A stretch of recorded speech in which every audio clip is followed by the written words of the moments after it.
I think just for a moment, while we think about what's happening in the world today, today being a day of prayer, let us acknowledge our Lord Jesus Christ with the biggest, loudest shout of praise that you can in this place. Let's do it. Amen. Yes. Amen. Amen. Thank you. Thank you. Thank you. Praise the Lord. Thank you. You may be seated. Hallelujah. Well, I'm Big Mac. I've been married to the brain for 32 years. I'm the subject of most of the books and the DVDs if you decide to buy any of them today. And we do have a 4-book special, The Mind Toolbox, sells for $55, save yourself $11. And so we want to say thank you for inviting us. Thank you. The pastors and the leadership team here took a leap of faith while all around were canceling. So we appreciate that. Thank you. And thank you all of it come today. And we're honored to stand before you. I always like to start off with something funny, relaxes you, gets the endorphins going, primes you to learn, because you're going to be learning a lot of stuff today. It just reminded me, Pastor, of this fellow down the road from you in another church. He came up to his pastor after the pastor had finished preaching and said, you know, you must be smarter than Einstein. So he thought about it for a long while. I mean, Einstein was a very smart fellow, Times Man of the Year, lots of things he discovered. So he found that fellow the next week and said, what do you mean smarter than Einstein? He says, well, there was only about 10 people in the world that could understand Einstein, but when you preach, nobody can understand you. So I'm hoping you understand Celine Dion today.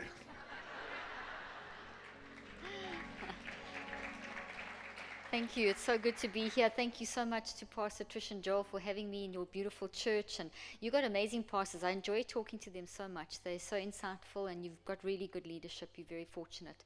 So let's just honor them.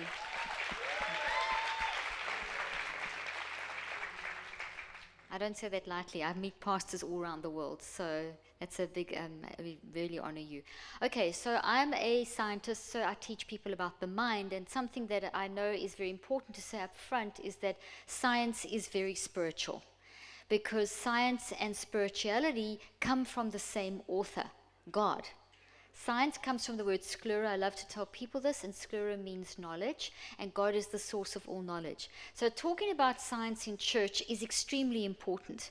I'm not a pastor, but I teach literally every Sunday somewhere in the world in a church. And I teach on these spiritual science things because we need to understand how to put spirituality into practice. And that's what science really does. It's the how-to. It's how it all works. It's how your brain works, your body works, the world works that God has created. So God gives us science to get a glimpse into the glory and the greatness of God. And in fact, the more that I study science, and I've been in the field for 38 years now, the more I see that we have to say things like Godness as opposed to just God, because God is so huge. And sometimes I get a little anxious or nervous and when people start trying to say God is this and God is that. If you think you can define God, you've missed God. Okay, so we need to make sure we keep our eyes open. And I have really found that science is an incredible way. Sorry. I brought my phone up to keep me on time, but it's talking to me. It says I must unlock my iPhone there. So I find in science that I see God all over. The magnificence of God, the greatness of God. And as science is growing more and more, and we're finding out more and more about how things work, the more we see the magnificence of God all over the place. So I just wanted to share that with you because I know sometimes people can't understand why I'm going to show brain slides in church and that kind of thing. So now we've got that matter settled. What I've been studying for 38 years is the mind-brain connection, which is the spirit-soul-body connection, how that works. And as you know, you're a spirit and a soul and a body. And then also when we talk about spirit, soul, body, we're talking about the mind, the magnificence of mind. You know, we love to say the scripture, I have the mind of Christ. Do you even know what that means? Do you even know what mind means? In this day and age, it's very confusing because mind is presented in the media as synonymous with brain. So when we see brain, we think mind and brain are the same thing. So the very first thing that I always like to teach everyone is that your mind is not your brain. You are not your brain. Your brain is the physical part of you, and your mind is the spiritual part of you. Okay? And the mind is actually a lot bigger than the brain and the body, but the brain and the body, that doesn't mean that you don't need to look after the brain and the body, because they need each other. They're separate but inseparable. There is a very important relationship between the mind, brain, and body, between the spirit, soul, and body. So you're expressing yourself through, you express your mind through your brain and your body. So that's why we need to nurture our body. Very important, we look after our body by exercising, sleeping, eating healthy, etc. So in the Mind Toolbox, and I mentioned this yesterday, and I encourage you to watch yesterday's service and this morning online. But this book here, Think and Eat Yourself Smart, teaches you how to be a steward of your body and brain, physically, and of the earth. So you can't walk around saying you're a steward of creation and you're not controlling your thought life, you're eating the modern American diet, and you don't exercise. Okay, that's not stewardship. Okay, so stewardship is the whole package. You can't pick and choose, you can't cherry pick. We say in science, cherry picking. You can't cherry pick what you want to do. If you're in with God, you're in with everything. Okay, so we've got to really look at everything. So we've got to deal with our spirit, soul, and body. So this book really blends in the mind side, and eating is 85% controlled. Your digestive system is 85% controlled by your thinking. So it's your mind that actually makes your stomach work. Your mind that makes your intestines work. Your mind is actually working, making your whole body work. Okay, so if our mind's not right, our body will suffer. That is an absolute scientific fact. We've known it for thousands of years, for hundreds of years. We've had incredibly good research done on it. And I've been doing this research for 38 years. And this research is basically called integrative medicine, where we're looking at the spirit, soul, body connection, or the mind-brain connection. I've specifically focused on the mind. What is the mind? What are thoughts? How do you bring a thought into captivity? What is renewing of the mind? What does it mean that we have free will? All those kind of things. And all that information I've researched scientifically, used in my clinical practice, so it's been applied clinically and constantly developed over the years with research. I practiced for 25 years clinically, did a lot of work back in South Africa, which is where I spent most of my growing up years. We've been in the States for 11 years now, and I was born in Zimbabwe. I've worked all over the world, and I've worked in all different cultures. I've worked in different socioeconomic levels. In fact, I spent 3 days a week for 25 years working in the worst of the worst, poorest of the poorest, most traumatized areas of South Africa. So I've been exposed to a lot about humanity, and I did that for a reason, because I wanted to not have a university lab where people come into an unrealistic situation. I wanted to go into life, into the reality of life, and see how people use their minds. And it's that research that I've put into my books. There's 18 different books. 17 I've written. I'm busy writing the 18th. But these 4 we call the toolbox. They work really well together to help you understand your identity, how you function, what it means to be wired for love, how to think and eat yourself smart, how to detox your brain, how to build your brain, all that kind of stuff. What I'm going to touch on today is, in this 3rd session, is I'm going to show you what happens. I'm going to show you 2 things. First of all, I'm going to show you what happens in your brain when you get into a state of panic, anxiety, and fear. And that's particularly relevant for the current times that we live in. Okay, and then I'm also going to talk to you about how do we keep the right mindsets in day-to-day life. So we're going to cover touch on 2 basic topics, and I've got lots of slides to help you. Okay, so as Bishop T.D. Jakes says, get ready, get ready, get ready. So the first slide, and you need to get ready for the first slide because I'm going to show you my theory. So I'm going to teach you about the mind-brain connection with my theory. Now, before you all pass out, let me ask you a question. Whose image are you made in? Is God intelligent? Are you intelligent? If God's intelligent, therefore you are intelligent.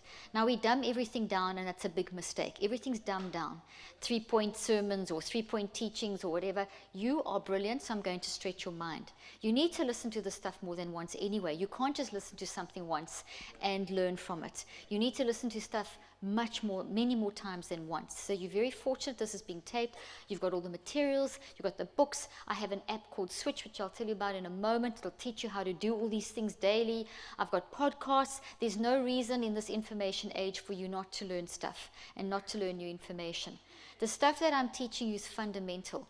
If your mind is not right, nothing else in your life will go right. It's fundamental. If you're not using your brain properly, you're not learning, in whether it is at school or home, you are learning 24/7, no matter what age you are. So whether you like it or not, you are learning new information and putting information in your brain every day through your mind. So you may as well learn how to use your mind properly because you are using it. But you're not always necessarily using it properly, which then affects how the brain and the body function. Okay? So my work is not to teach you a new methodology, it is to teach you a fundamental principle of, if you learn to use your mind right, when you come to church and you listen to the teachings you get here and your mind is operating correctly, you're going to get much more out of it. Whatever you do at work, whatever you're doing at school, you have to get your mind functioning at optimal levels in order to function. Your mind needs to function at optimal levels in order for you to cope with day-to-day life, to cope with acute things that blindside us, like the current pandemic with coronavirus. That is not something any of us expected. None of us expected 7 days ago for it to be where it is today. Even overnight, it's changing hourly. So we're dealing with an acute crisis, and do you have the mind management tools in place to deal with it? Do you have the mind management tools in place to deal with this acute crisis plus your normal day-to-day life, which is no longer going to be what you're used to anyway? Do you have a plan in place for the other things that are going to happen in addition to what is going on now? Because it does happen. Do you have a mind management plan in place for the traumas that you've gone through in the past? Have you just shoved them down because they're going to explode volcanic mode at some point in your life? And when you're in stages of acute stress, so when life changes as dramatically as it has now, that tends to be a trigger for trauma. So things you haven't dealt with, very good chance that some stuff might come out. You know, you may be sitting at home more than you've ever sat at home before, and you have time to think. And we're in a time and an age where people don't think much. We're all thinking, but don't think deeply. We keep ourselves busy just overloading on information, but are we taking time to stand beneath the trees and stare as long as sheep and cows? It comes from a poem, okay? So what is this life if full of care? We have no time to stand and stare, to stand beneath the boughs and stare as long as sheep and cows. In this day and age, people are not doing that enough. Okay, we're going to talk more about that in the second half. So what I want to do now is help you understand a little bit more about what mind is, what brain is, what a panic kind of view of life is going to do to you. So first of all, your brain and your body are wired to only deal with healthy stuff. So what does that mean in terms of this image? So your mind has got different parts to it, and the different parts of your mind control your brain and your body. So your brain and your body, you saw on the earlier slide, are 1%, and your mind is the 99%. So your mind in science we refer to as the non-physical, and in scripture we'll refer, in church, whatever, we'll call it the spiritual. Although a lot of scientists do talk about the mind as being the deep spiritual part of who you are.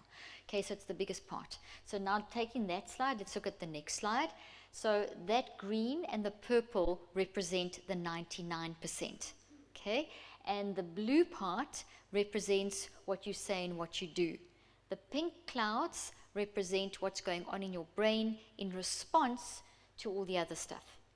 Okay, so this image, by the way, is in all 4 of these books in the toolbox with an explanation to help you understand, simplified so that it's accessible. Why am I showing you this? Because you're intelligent, and because it's good to stretch you, and the more you stretch yourself, the more intelligent you'll become, because intelligence is not fixed. That's number 1. Number 2, you need to understand deep things. You can't just be fed a little light diet. You've got to start thinking deeply about life. And the more you develop your brain by thinking deeply about things, the longer you will live, the healthier you will get. And by the way, this is something that I haven't already said in the last couple of sessions, but this is a very relevant point. When you build your brain in the way that we are doing together now, by me challenging you with complex information, guess what you're doing? You are building your immune system. Look at how I'm smiling. I'm so excited to tell you that as you stretch your brain and challenge yourself to learn new information, you are building your immune system.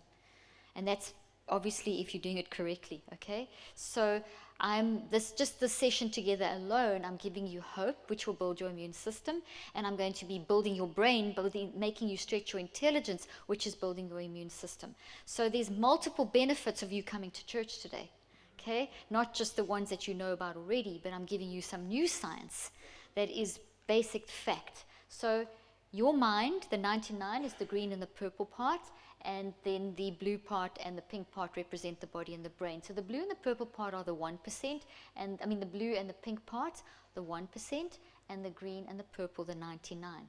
The green is the biggest part of the 99. It's kind of the 90% of the 99. The green part is what we call your non-conscious mind. Non-conscious. Non-conscious doesn't mean that it's not operating. Non-conscious means that it's operating at enormously fast speeds, at quantum speeds.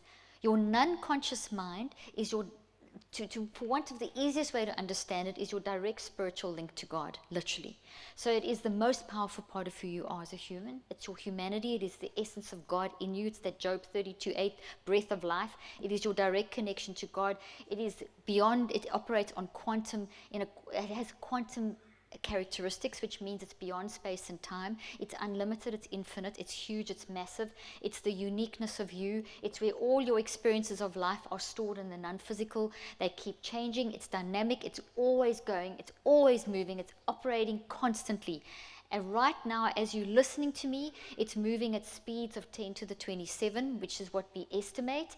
And if I give you a number that's a bit more understandable, it is about 400 billion actions per second that it's operating at. So right now, as you're listening to me, that green part, your non-conscious spiritual nature, is working at about 400 billion actions per second to keep you alive. Okay, isn't that amazing? And it never dies. Okay, that never, the physical, the blue and the pink will go, disintegrate when you die, but the green and the purple never die. They're infinite, okay? Then the purple part is your conscious mind, and that operates when you're awake. So when you're awake, like now, you've got the purple and the green working together, but when you're asleep, the purple switches off and just the green dominates. So the purple is your conscious thinking, your awareness of yourself, self-awareness, being awake, listening, focusing, responding to the world, making your active, aware, thinking, feeling, choosing, decision-making, etc. So that when you go to sleep at night, your mind is still working, but it's working differently. So during the day, your mind builds information into your brain. So it builds thoughts, it builds memories. Thoughts, memories are the same thing. And at nighttime, your mind sorts out the thoughts that you have built. And your brain and your body regenerate. So sleep time is a regeneration phase where you're sorting out the thoughts and your body is regenerating and doing all the things that you need. So for example, when you go into deep sleep, REM sleep, your brain will generate a lot of what we call delta energy in your brain, and that which is a very low frequency. All the frequencies in your brain are working, but you generate more of delta at a deep sleep. And when you go into the deep sleep, when your delta increases, you have a deeper connection into God, number one. Okay, because your spiritual connection deepens. Number two, on a physical level, you at a certain point, 1.7 frequencies more, 1.7 hertz more or less, you start stimulating your body to produce a special kind of enzyme called telomerase. And that enzyme is very important because it's used during the next day when you're awake to actually build cells, because you're always making new cells. You make 810,000 cells every second. Okay, it's pretty brilliant, okay? And the quality of those cells, and I mentioned this yesterday as well, but it's worth mentioning again, the quality of those cells is dependent on the quality of your mind. So your mind, that green and purple part, is your thinking, feeling, and choosing.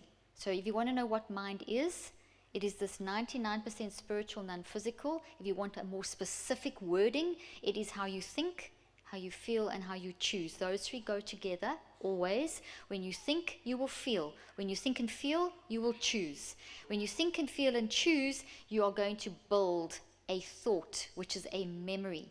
In your non-conscious, so in the green and into the green area, on a non-physical quantum level, and you are also going to build a memory into the pink part, which is in your brain physically, made out of proteins, and then the quantum energy from the green mixes in with the quantum energy in the pink area. So what that means is that you create a very special little energy packet, a packet of energy that holds the information of that memory, and you store it in two places. One in the non-conscious, in the green part, and then one in the physical brain. So you make physical out of non-physical. There's scriptures like that, aren't there? I'm trying to think of the exact scripture out of. I've got a whole bunch of them, but okay, you know what I'm talking about. There's scriptures where the physical the invisible becomes visible. Okay, thank you, Hebrews 11, where the invisible becomes visible. So that's what I'm talking about. We see this in science. You make the invisible thinking, feeling, choosing, which is invisible because it's in the quantum realm, the spiritual realm, and you make it visible in the physical realm, so it becomes a structure, a thought made of proteins, and they look like trees, which is why I always use trees as my analogy. So thoughts, which are memories that you build as a result of thinking, feeling, and choosing, look like trees in your brain. And the deeper you think, which is really good for you, the more branches you build. So the deeper you think, the more you increase brain health, immune health, cardiovascular health, which is your heart, mind health, because your brain is designed to grow. Let me remind you, you're made in the image of a brilliant God. Brilliance means taking the knowledge that God has given us and processing it in such a way that we enrich and grow as humans. Okay, so this is a very exciting thing to know, because we live in an age where we've got endless access to information, but we don't always use it like we should. So in my book, Think, Learn, Succeed, and I don't have time to go into this in depth, but there's a whole explanation here of how you can learn to build your brain effectively. And if you don't build your brain effectively, your mental health will suffer, your physical health will suffer. It's like if you don't clean your teeth, eventually your teeth will suffer badly and no one will come near you. But essentially your brain needs to be built every day, and in this day and age we're not doing that properly. More on that in a moment with the mindsets. Okay, so when we don't think clearly, we create an incoherent mind. So let's have a look at what that looks like in the brain. These are from my clinical trials. So you're going to see I use different technologies in my clinical trials. When I run a clinical trial, I look at people's mind stuff, I look at their body, their blood and hormones and genes, and I look also inside the brain, and I use at the moment the technology I'm using is called QEEGs. This is a strip from someone's thinking who's in the control group, so they don't have any form of mind management, no mind management technique, so they just bumbling through life, and this is kind of a typical pattern of someone who's not organized, who's just reacting. Anxiety, panic, freaking out. This is a coronavirus brain. If you're going to freak out, a panic brain, okay? Is no coherence. Things are out of coordination. Now let's see, when we capture thoughts, when we renew our mind, when we use our love, power, and our sound mind, when we align with what the truth is, which is love, we then get a coherent brain. So then can you see the difference? Let's flick between the two. Incoherent, coherent brain. Look at the next one. Okay, so there's a definite, now those little lines are representing energy. Energy is basically like a force. God is energy. God is the source of all energy. It is a force. Energy and force go together. Okay, so essentially what we're seeing here in a coherent brain is someone who's taken the love, power, and sound mind and connected in with God and applied the correct renewing of the mind, bringing the thought into captivity and producing the right thoughts, which are then producing the right words and actions. Okay, when we don't do that, we get an incoherent mind. So if you go now into, okay, so let me say it like this. Let's keep the incoherent mind up. If you go into complete anxiety and worry and total fall apart zone in this time now of the coronavirus, you are going to create an incoherent brain.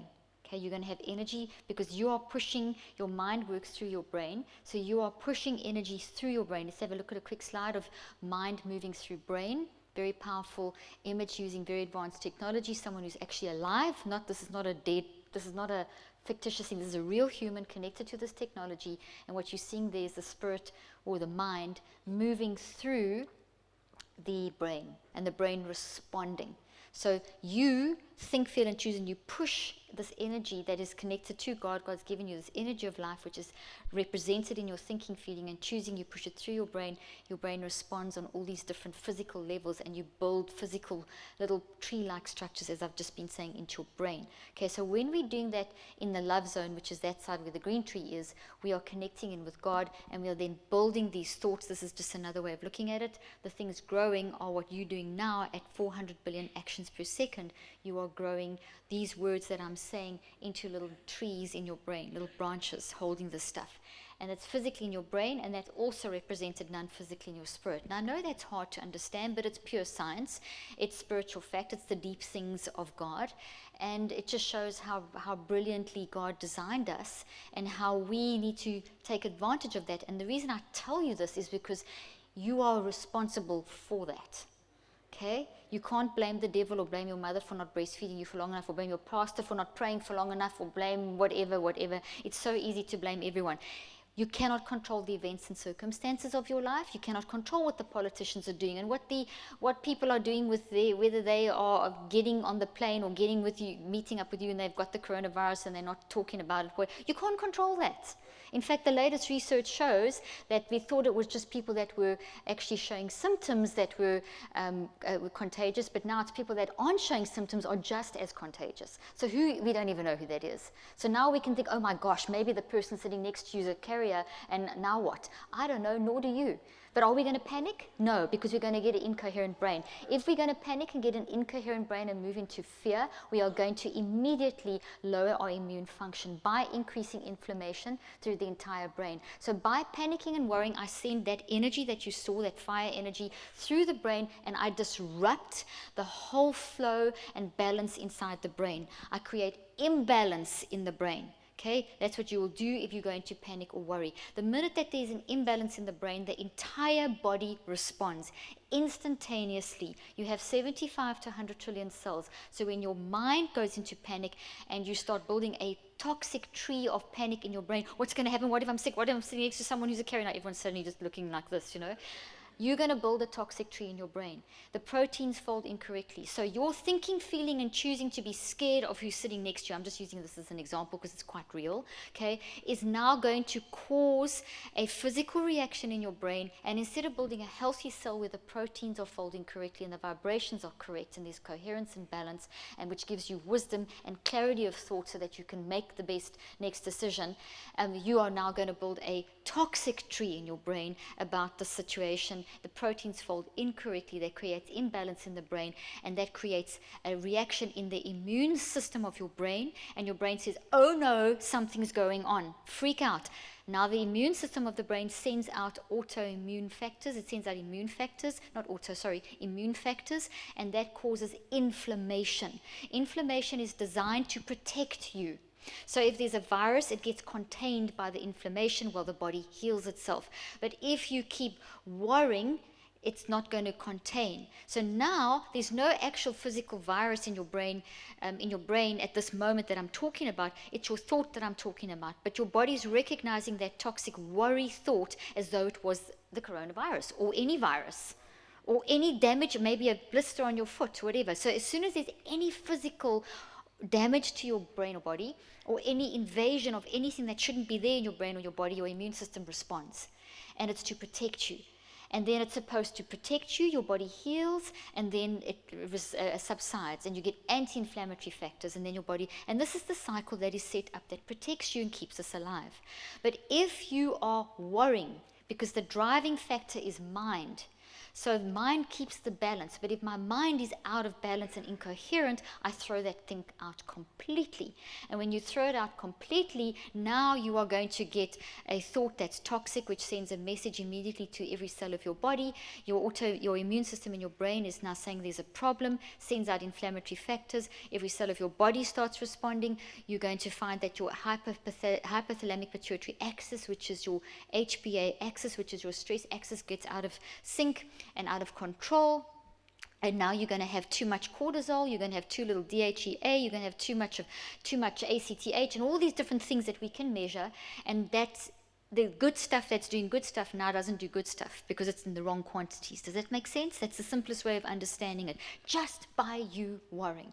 So that immediately makes your immune system start not working as well. It creates confusion in the immune system of your brain and your body. And now the message, because you're still worrying, and the worrying's supposed to have stopped. It's supposed to have stopped, listen to this, after 90 seconds. Okay? So we have a situation that happens, we have this reaction, we have this chemical reaction in our body, this reaction in the energy of our brain, reaction by building the cells, etc., these new thoughts, etc., and it can be a crazy because it's like a shock. Oh, wow, this has happened. But you've got this 90-second protection where you get this reaction and then it subsides. And then you can get more balance and you can start kind of quickly fixing this thing up before it becomes established. And so we've got this ability to capture that thought and renew it before it becomes an established thing. But sometimes we miss that and it does become established. You still have the ability to pull that up and to break it down and rebuild it. This is the kind of way that God's designed us. So renewing of the mind applies to the moment and to the old stuff. So it applies to the old toxic habits, the old traumas. It applies to all that stuff that's really happened, and it also applies to how I handle now. So the 90-second rule is literally where you've got to learn to be directly aware, constantly aware of how you're thinking, feeling, and choosing the thoughts that you're building. How do you do that? Watch what you're saying. What are you saying? What are you doing? What is your facial expression? How are you feeling? Is your heart pumping out of your body? Is your body tensing? Is adrenaline whooshing? Are you saying, oh no, and is all this trash coming out of your mouth and you're in a panic zone? Are you there? Or are you saying, oh, okay, this is a problem, this is an issue, and you're saying similar words, but you're different. You're in this zone. You're saying, okay, this is the situation. I am aware. I do need to be aware. I can't be an ostrich and stick my head in the sand. This is a reality. I could get this. It could have caused fibrosis in my lungs or whatever. Okay, so what do I do? What is the CDC saying? What is the WHO saying? What should I be doing? But most importantly of all, what am I supposed to do with my mind? What does renewing of the mind mean in this particular moment of panic?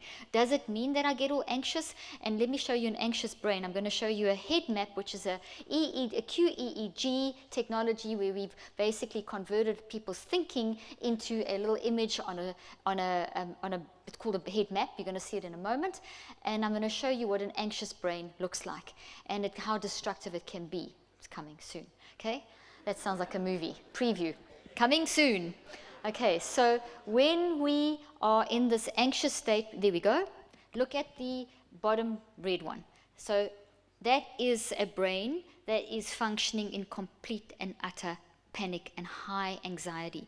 High beta is a energy wave in the brain that must only operate for like that 90-second kind of moment, sometimes even less, in bursts, and then it's got to subside. It gives you a sharp sense of be aware, and then it's got to subside. You can't stay in that state. You have to be aware, catch your attention, and then you have to go into good thinking in order to be able to process and make the next best decision. So we have all the waves always going through our brain, but they fluctuate in which one has got the most and where, etc., in the brain.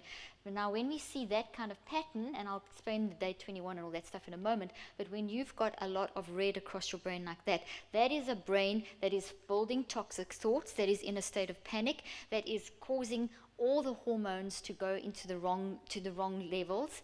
It's causing a breakdown in the immune system. It's confusing the immune system. It is basically causing low-grade inflammation across the entire brain. And if you don't get that under control and you're living with that for longer than the 90 seconds into the hours and the days and the weeks and the months, that you will have obviously respite. You won't be like that 24/7. But if it becomes the majority of how you spend your day, then that is breaking down your immune system.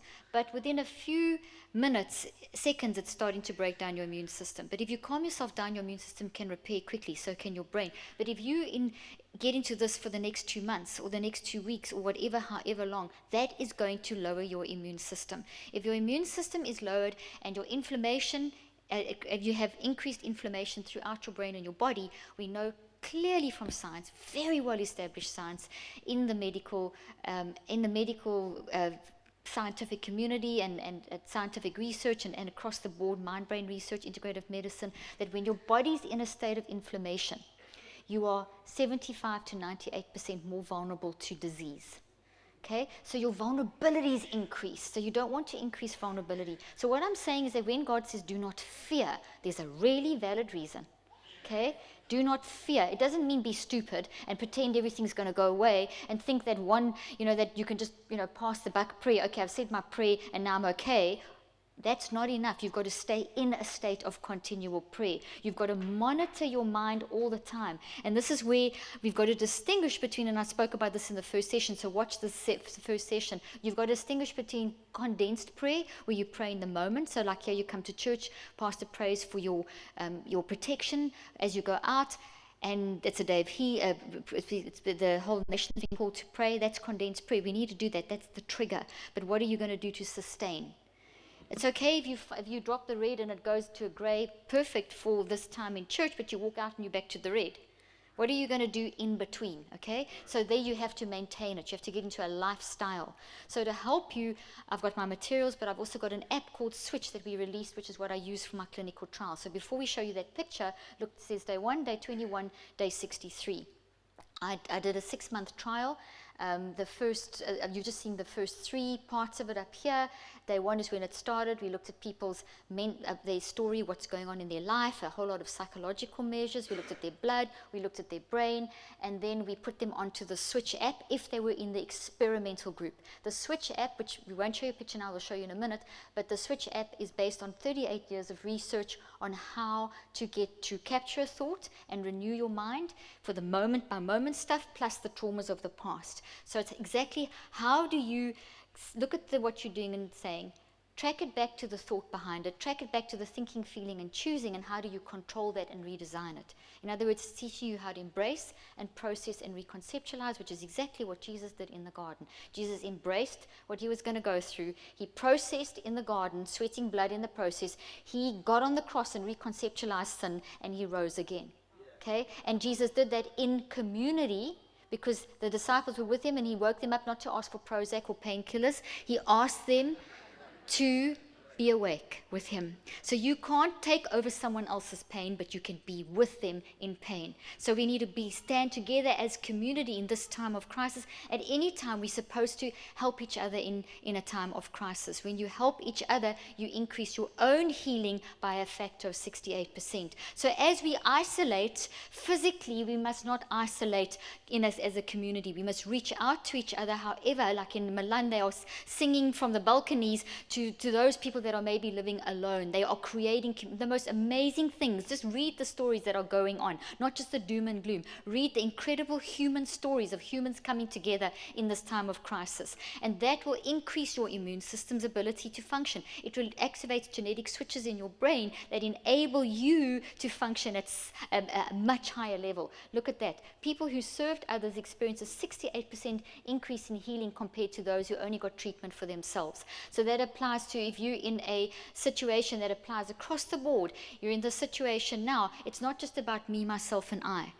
If you just me, myself, and I, you will increase your chance of a cardiovascular event by 42% in the next 12 months. If you make this all about you, it's going to be a problem. You need to be logical. You need to follow the laws, the rules that medicine gives us. So it is wash your hands and do all that stuff, okay? And every day they are updating, and there's sites all over the place. I released a podcast yesterday with what you can do, and the mind stuff and the physical. Do all of that, but you have to also, number one, is get your mind right, because otherwise you won't even apply the scriptures right. You're going to be saying a scripture as a band-aid or as a magic potion, but inside you are this red brain.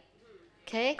And you're not going to stick a scripture on a red brain, ain't going to work, okay? You have to take that red brain and you have to get into this zone and you have to express, get it out, get in the garden, cry, get it out, process, but get that brain back down to a balanced state so that you can hear the Spirit of God. The Spirit of God can move through you and boost your immune system. And as I said in the first session, if you did contract or do contract and you do land up on a ventilator, don't give up your hope, because that keeps building, and make sure that your community is supporting you. Can you be with each other for but an hour? That's what Jesus said to the disciples. Okay, so if we go back to just looking at the head maps quickly, then I'm going to jump into the mindsets with that red brain. We looked at people, and I want to point out with this particular person, this particular person was in the control group, so they never got the intervention. The intervention was the Switch app. And so they were already anxious at the beginning. There's little bits of red. I'm not going to take too much time to explain everything. I want you to look just at the middle head map. So day one, alpha, where it's a lot of blue, and then you see it's got blue and green in the day 21, at day 63, there's lots of green. Okay, alpha is called the alpha bridge. Alpha bridge connects the non-conscious with the conscious mind. So when we always want activity in alpha, because that means that you're thinking, you're being self-aware. We need to be deliberate and intentional in our self-awareness. We see from neuroscience that we are designed to pray continuously. What does that mean? We are literally designed to talk to the Spirit of God every 10 seconds. That's 6 times a minute. You are able to connect with the Spirit. You are able to be in such an alert state that you can connect with the Spirit of God, connect with those deep things, and see what you're thinking, and watch yourself thinking, watch yourself talking, watch your actions to see your thoughts, to see the process behind your thoughts. You can do that every 10 seconds if you're not looking at Facebook and Instagram every 10 seconds. Okay? If you're actually thinking about it. So look at the news, for example, 4 times a day is the advice that a lot of scientists and researchers are giving. Is 4 times a day, select 4 different channels, 4 different media outlets, and 4 times a day, and that's it. Discipline yourself over this time. Otherwise, you're going to feed yourself. Look for the good stories and read more of the good stories than reading the bad stories. Do things like that, talk about those amongst each other. So in that, let's put that head map back up again, please. So what's interesting about this particular subject is she's got very good awareness and self-regulation, this particular subject, it's not a she, it was a he, sorry. But this particular subject, it is a she, I apologize. If you have a look there, as her alpha's high, so that she's got tremendous insight, but she doesn't know what to do with it because she's got no mind management. So if you are aware, but you don't do something, you're going to get worse, which is exactly what happened to her. I felt so bad. Everyone in the control group got worse because I did a lot of measures to make them very aware of and insightful and looking into their past and looking to how they're thinking. So I developed that, which was part of the research. And then the experimental group got the intervention, which was how to manage. So the Switch app, now Mac, you can show them a picture of the Switch app, please, is all my clinical experience and my research into a technology platform, and it's an organic, ongoing thing. So at the moment we've got we've got the main program in, and we're starting to put in like audio guides, like if you have a panic attack, you can press play and it'll walk you through the panic attack. We're going to have all kinds of how to manage teenagers, how to manage difficult bosses, whatever. We're building, and then all my information in my books is going to be built into it. So we're creating a mind platform and a mind community. There's going to be a chat function in it eventually as well, and so you'll be able to communicate amongst each other. This thing takes, honestly, 7 to 30 minutes a day, and it transforms how you function in terms of mind. It is totally teaching people how to bring thoughts into captivity and renew their mind every 10 seconds. When you're doing that, whatever else you do is going to be more effective, okay? So when we didn't give this management tool and we just increased awareness, people got worse. But in the control group, as soon as we made them aware and gave them the app, that we did on the app, they improved dramatically. Just so that you're aware, we didn't leave this poor subject hanging. As soon as the research was over, they got the app. And so we all breathed a sigh of relief. And there's tremendous improvement now. That's starting to reverse now that they have a management technique. Okay, so now let's talk about mindsets. And I'm just going to touch in on this because all this leads up to the fact that our mind can be set in a certain way. So mind is that 99% part of you, okay? It is your thinking, feeling, and choosing, and it produces physical changes in your brain, which are thoughts. You build trees in your brain, and you build in the non-physical. Okay, so you've got to make sure that you are setting your mind in the right direction. So an overarching concept is how do I wake up in the morning and start getting the right mindsets for the day. So I spent, honestly, years studying this. And there's 15 major mindsets, and I talk about this in this book, Think, Learn, Succeed. I talk about the mindsets in here. And essentially, these mindsets are, if you want a nice anchor, it's basically putting on the armor of God, okay? So essentially, here we are in the morning, you wake up, and you know the saying, oh, you're going to get out of bed on the wrong side. You know, when you wake up all grumpy and so on. So now we're going to get out of bed on the right side. So when you wake up in the morning, you put your mindsets on. Mindsets how you frame the day. You know, like you frame a picture? It's how you frame the day, how you're going to perceive the day. And this is kind of almost like as I said, it's putting on the helmet of salvation, the shield of faith. It's putting on the right attitude. That's what a mindset is. You're setting your mind in the right way. Now, quickly before I dive into a little bit more technical stuff, let's look at a thought. A thought literally looks like trees in your brain. Okay, so these little branches over here contain information and emotions. Why do I say that? Remember, mind is how you think. When you think, you feel. When you think and feel, you choose. Those three in that order. It's not feel and then think and then choose. It's think, then feel, then choose. Not choose, then feel, then think. It's think, feel, choose. Think, feel, choose. Think, feel, choose. So you're thinking and you're feeling and you're choosing in response to information, and you build this thought. The thought therefore contains information and emotions. Okay? So every thought you build contains the information and the emotions. So this is healthy. This is toxic information and toxic emotion. So if this moves into my conscious mind, I'm being governed by toxic information and toxic emotions. If I'm capturing my thought, I can see what I'm doing. And I can see, oh gosh, this is my mindset. It's toxic. Okay? And therefore, what is this toxic thought? Get in the garden and start dissecting. What is the underlying thought of this underlying process? Why did I get to thinking and feeling and choosing? And then you're going to get that on the cross and you're going to reconceptualize it. So sin was reconceptualized when Jesus rose from the dead. Reconceptualize means redesigned. So you'll say like Paul, once I was like that, but now I'm like this. So you don't forget how you were. Your story is your story. It's part of your testimony, but you reconceptualize, you redesign, so you do it differently. You think of things differently. So if you always used to say, if only I could do that, and you spent your whole day worrying and losing the moment by if only. Who does that? I used to do it all the time, and you lose the joy of the moment. Do something, oh, if only I did it like this, and then you forget all about the joy of that moment, okay? And you over-exaggerate the past and underestimate the future and all that kind of stuff. But reconceptualize is not if only, it's what did I learn? Okay, so it's a totally different, so this is what I mean by mindset. So let's have a look at a couple of mindsets. Max put up a definition there for you. We're going to put that up again. Okay, so basically what we're going to do is I'm going to just pick out a couple, but I want to show you an image first. And this image is very funny, but it's going to help you understand mindset. So we're going to have a look at Prince William.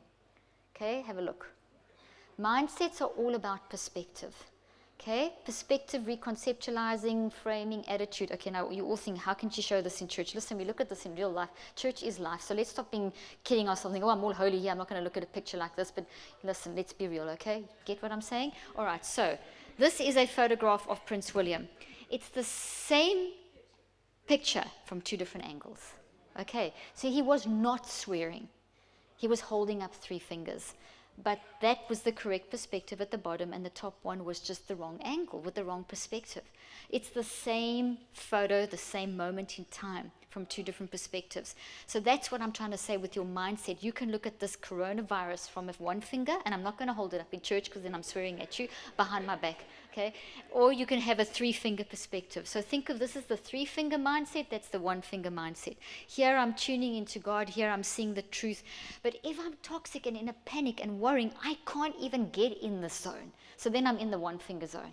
And then my immune system's going crazy. And then it's just going to be, this is where you start saying things like, oh, this always happens. Oh, look at this. Oh, it never rains but it pours. Oh, and it's just one negative thing after another. And each negative statement is coming from a negative thought, which is coming from a negative thinking, feeling, and choosing. And it's damaging your brain. It's causing brain damage. It's damaging your immune system. And you've increased vulnerability to disease. We have to stop that. Okay? Prayer is grabbing ourselves. Whoops, look what I'm saying. I'm not going to say this always happens to me. Life happens. Life is tough. Guys, wake up. It's a mess. Because people make wrong decisions all the time, including you and I. All of us. We're all crazy. We all make wrong decisions. And all our decisions impact other people. Yes, some people in power make worse decisions than, well, I can't really say that, but some people make really bad decisions, so they murder people, or that's extreme. And they cause wars, and we have leaders that don't lead properly and that kind of stuff. And that impacts lots of people. So as individuals, we have to recognize that no one is going to really lead us properly. Everyone's going to make so we have to build each other up. We have to stop competing and start enhancing. Humans are not designed for competition. Okay? Humans are not, let me say that again, we are not designed for competition. Competition breaks down your brain.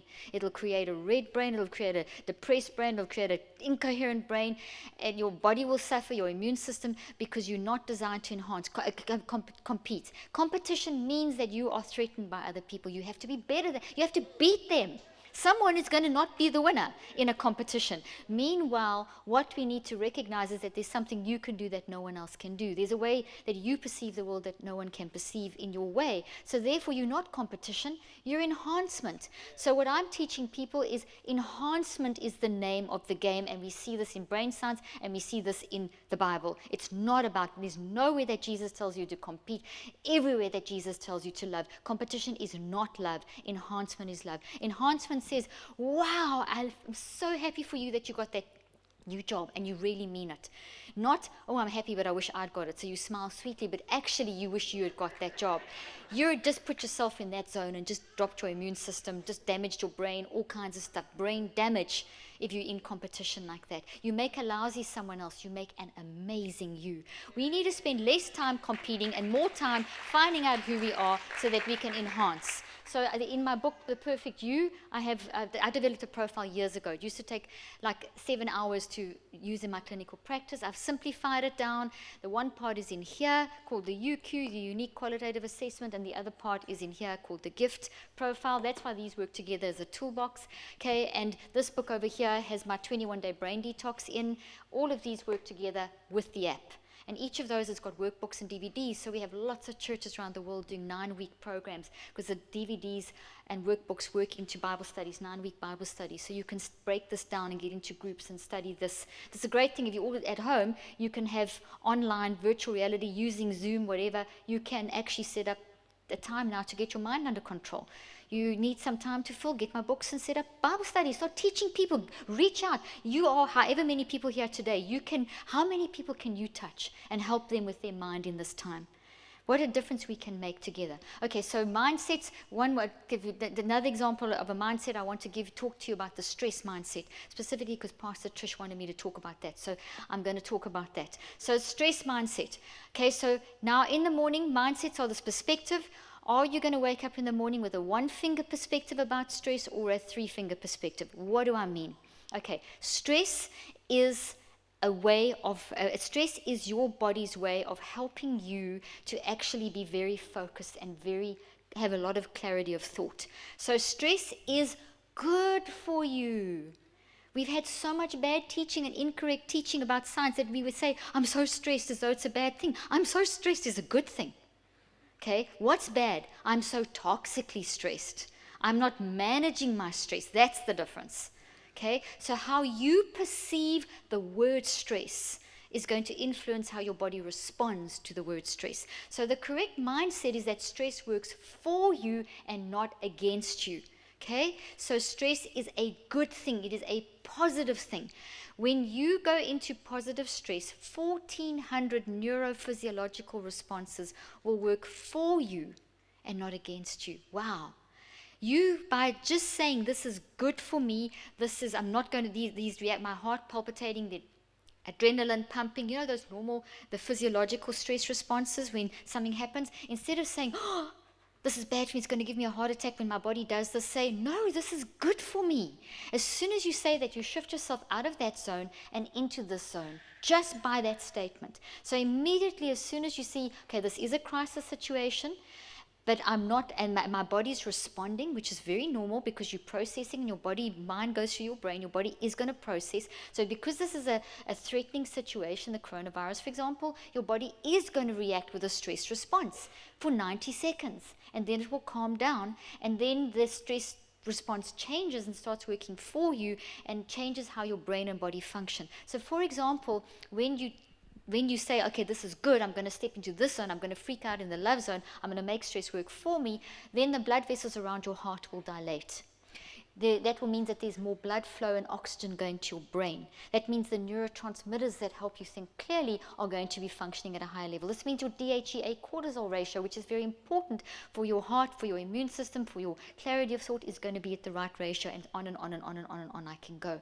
The basic thing is by you saying, hey, embracing the physiological response and getting in this zone, saying, okay, this is making me alert and focused. Now I can tune into the Spirit of God, and now I can think and feel and choose with clarity. Doing that makes your body work for you, not against you. But if you decide to say, oh my gosh, oh, my heart's pounding, this is bad for me, because you've read so much in the media about how stress kills. It's not stress that kills, it's the perception of stress that kills. You're seeing stress as a one-finger thing, that is going to put you into a toxic mode. 1,400 physiological responses will work against you instead of for you. Your body starts fighting your body, okay, which will make you feel worse.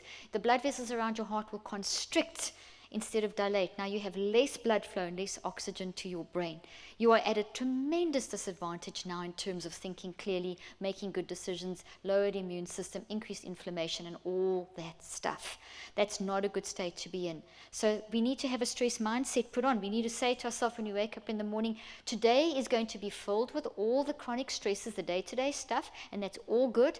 Even I'm not saying that everything is going to be good, that everything that happens, being stuck in traffic or having a problem at work or with your kids or just whatever, I'm not saying that's good. I'm just saying that the response of your body to handle that is good. Do you see what I'm saying, the difference? So I embrace it. I celebrate my awareness of the issue. I celebrate my awareness of my body's response, because I know God has designed me able to handle the situation. And I'm not alone, because when I'm in this state of mind, I've opened up the communication to God in a much clearer way. I can hear the wisdom of God. I can access the substance and evidence of Hebrews 11:1 that already exists with all the solutions. Faith is the substance of things hoped for, evidence of things not yet seen. I can access it. I cannot access it in that zone. You're accessing some garbled nonsense that's going to make you even more toxic and get into a toxic hamster wheel cycle that's going to make you get a red brain. Okay, you don't want that. It isn't actually red. That's just the color we use to measure it. I don't want you all going off and saying, I'm going to get a red brain. You know what I mean. Okay, so in the morning I wake up and immediately, I know these mindsets, obviously I've researched them. It takes me 15 seconds. It'll take you a little longer to learn these. I explain them, I give you some research, and I give you activation tips to develop them in yourself. So there's no rush to learn this stuff. You've got lots of time coming up, so learn them. I've now learned them. Obviously, I know them, but I put them on in the morning. So, for example, I say to myself, I know today is going to be filled with stresses. I know, because that's what life is. Everything is a stressor. There's the chronic ones of the day-to-day things, and then there's the acute stressors that blindside us. But stress is good for me. So we need another word for stress. We shouldn't use it in that context, but we do, because that's the common language that's been used for so long. So I say, I know it's going to happen, but this is good for me. So I see it as chronic stresses, not as toxic chronic stresses. See the difference? I'm seeing this is an acute stressor. I need to deal with it, not a toxic acute stressor. So, in other words, my mindset for managing, I'm not saying coronavirus is a nice thing. No, it's not a nice thing. But I have to manage in this situation. It's an acute thing, because it's acute means it's sudden, it's unexpected. Chronic is the day-to-day stuff that happens all the time. Okay? Acute is it suddenly happened. So I need to get into the right mindset of stress in order to manage the acute things of my life. Okay, do you see what I'm saying? So that's a stress mindset. Now, if you have a look, there's a little bit of stuff. I think we've got do I have a few more minutes? Okay, 5 minutes? Is that good? Okay. All right, if you quickly have a look just with the stress, Mac, if you can just bring up the stuff about stress. I just quickly want to say something more. The research, I'm trying to find it here on my screen. I want with the stress mindset, the study. Okay, don't leave that. Go to the possibilities mindset. Okay, we're going to look at another mindset. We're going to look at the possibilities mindset. So, and that's very relevant. The stress mindset's very relevant for what's going on now. So you're going to put that on, you're going to realize the day is full of stresses, and now you're going to put on your stress mindset like I've described. But you also need to put on your possibilities mindset, because today is filled with possibilities that you don't know what's going to happen. They're unexpected, but possibilities are things that can change how we view a situation. That's what a mindset is. So there's a multitude of possibilities. So you wake up in the day and you know this is your plan for the day. Like, I know this and this and this and this is what's planned for the day. But as the day unfolds, there's a tremendous possibility that those things won't happen. Okay, that they might change. They may not become probabilities. The closer you get to the thing happening, it turns from a possibility into a probability. So I set my goal for the day that this is what I have to get through, but I keep my mind open to the possibility that things may change. So as I go through the day, I'm not thrown by the other things that emerge that mess up my plans. See? So I know that, and then I learn from that. So that means as a crisis hits me, instead of falling apart and moaning and groaning and whining and complaining and getting anxious and just making it worse because you're in the situation, you just may as well. Sometimes you just take so long to get there. Eventually we just accept it, but that's after all the stress and red brain and all that stuff and immune system. We could skip all that and immediately have a possibilities mindset. Okay, this has happened. This has now happened. So what can I do and what can I learn? How must I adjust and see things differently? So I wake up in the morning and I know that this is my plan, but there are probably going to be a lot of other possibilities that I may have to look at during the course of the day. As the day emerges, possibilities turn into probabilities, so there's a stronger chance of them happening. Possibilities is wider. The net narrows down to probabilities and then actualities. And then in the actualities, the things that happen, they may be completely different to the possibilities and even the probabilities. But because I'm already in that mindset, I can handle whichever. And it doesn't mean you have to smile sweetly like the avatar. You can cry, shout, but you don't stay there. You get in the garden and you go through the garden all the time. So give yourself permission to feel. Okay? Because the Word of Faith movement has led to people, we see this so much. I don't see it out there in the medical world and other environments. In the church, I see so much of this guilt, shame, and condemnation. I mustn't say anything negative. Please, it's there. Get it out. If you don't get it out, it's going into every cell of your body. It embeds. The toxic energy of those toxic thoughts and toxic words embeds in your body. Get them out. Okay? Cry them out. Scream them out in community with people you trust, and then move forward. Don't get stuck. Get them on the cross. It'll get worse before it gets better, but you will rise again. Okay, so Sean, just in closing, Thomas Edison, let me use the Thomas Edison example. He tried 1,000+ times before he got the light bulb right.